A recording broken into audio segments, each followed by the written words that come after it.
Hello everyone, today we're meditating on the promise verse which we all know. പ്രിയമുള്ളവരെ, നമുക്കെല്ലാവർക്കും അറിയാവുന്ന ഒരു ദൈവവചനമാണ് നാം ഇന്ന് ധ്യാനിക്കുവാൻ പോകുന്നത്. It is from Psalm 23:3. സങ്കീർത്തനം 23:3. He restores my soul. He leads me in the paths of righteousness for his name's sake. എന്റെ പ്രാണനെ അവൻ തണുപ്പിക്കുന്നു, തിരുനാമം നിമിത്തം എന്നെ നീതിപാതകളിൽ നടത്തുന്നു. Today God will restore your soul. ദൈവം നിങ്ങളുടെ ആത്മാവിനെ You may യഥാസ്ഥാനപ്പെടുത്തും. say, I have sinned against the Lord, ഞാൻ ദൈവത്തിന് വിരോധിയായിരുന്നു എന്ന് നിങ്ങൾ പറഞ്ഞേക്കാം. so my heart is filled with guilt. എനിക്ക് കുറ്റബോധമുണ്ടെന്ന് പറഞ്ഞേക്കാം.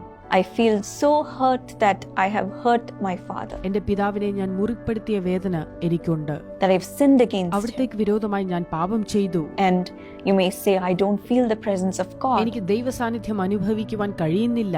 Is he angry with me? അവിടുന്ന് എന്നോട് കോപിച്ചിരിക്കുന്നുവോ? And your life may be broken. നിങ്ങളുടെ ജീവിതം നുറുക്കപ്പെട്ടിരിക്കാം. David was in a similar situation in his life. ദാവീദും തന്റെ ജീവിതത്തിൽ ഇങ്ങനെയുള്ള അവസ്ഥയിലൂടെ When കടന്നുപോയി. he sinned against God, അവൻ ദൈവത്തിന് വിരോധമായി പാപം ചെയ്തു. he was filled with guilt. കുറ്റബോധത്താൽ അവൻ നിറഞ്ഞു. A prophet came and said, your son would die because of this sin. പാപം നിമിത്തം നിന്റെ മകൻ മരിച്ചു പോകുമെന്ന് പ്രവാചകൻ വന്നു പറഞ്ഞു. And he was heartbroken. അവന്റെ ഹൃദയം തകർന്നുപോയി.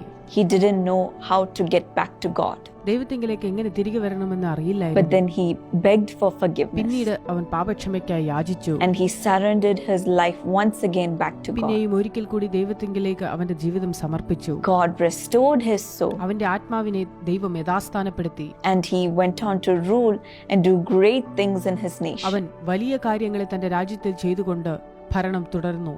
And God helped him. ദൈവം അവനെ സഹായിക്കുകയും ചെയ്തു.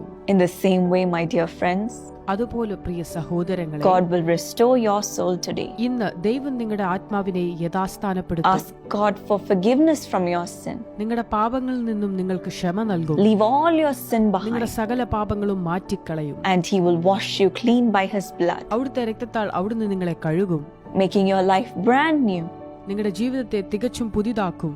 And every day from today, ഇന്നു മുതൽ എന്നേക്കും he will lead you in the path of righteousness നീതിയുടെ പാതകളിൽ അവിടുന്ന് നടത്തും. for his name's sake, അവിടുത്തെ നാമത്തിനായി helping you to overcome every temptation, എല്ലാ പ്രലോഭനങ്ങളെയും ജയിക്കുവാൻ നിങ്ങളെ never സഹായിക്കും. looking back on your sin, പാപങ്ങളിലേക്ക് തിരിഞ്ഞു നോക്കില്ല, but moving forward in righteousness.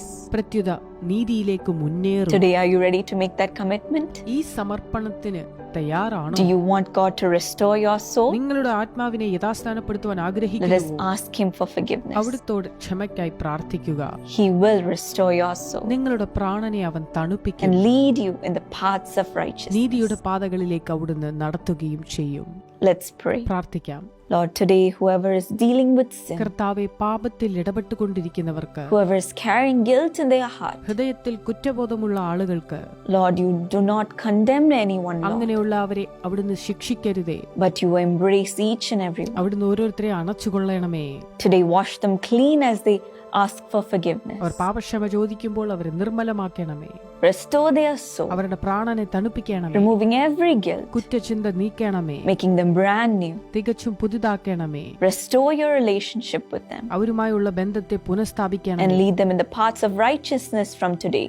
ഇന്നു മുതൽ അവരെ നീതിപാതകളിൽ നടത്തണമേ. Always to do the right thing, എപ്പോഴും നീതിയായത് ചെയ്യുവാൻ, never looking back, പുറകോട്ട് but നോക്കാതിരിക്കുവാൻ, moving forward for a righteous and holy life. നീതിയും വിശുദ്ധിയുമുള്ള ഒരു ജീവിതത്തിനായി മുന്നേറുവാൻ സഹായിക്കണമേ. Yes, Lord, I bless your children today കർത്താവെ, അവിടുത്തെ മക്കളെ അനുഗ്രഹിക്കുകയാണ്. and honor them, Lord, അവരെ ആദരിക്കണമേ. giving them a brand new life today. ഇന്ന് അവർക്ക് തികച്ചും ഒരു പുതിയ ജീവിതം കൊടുക്കണമേ. In Jesus' name I pray. യേശുവിന്റെ നാമത്തിൽ പ്രാർത്ഥിക്കുന്നു. Amen. Amen. God bless you. ദൈവം നിങ്ങളെ അനുഗ്രഹിക്കട്ടെ.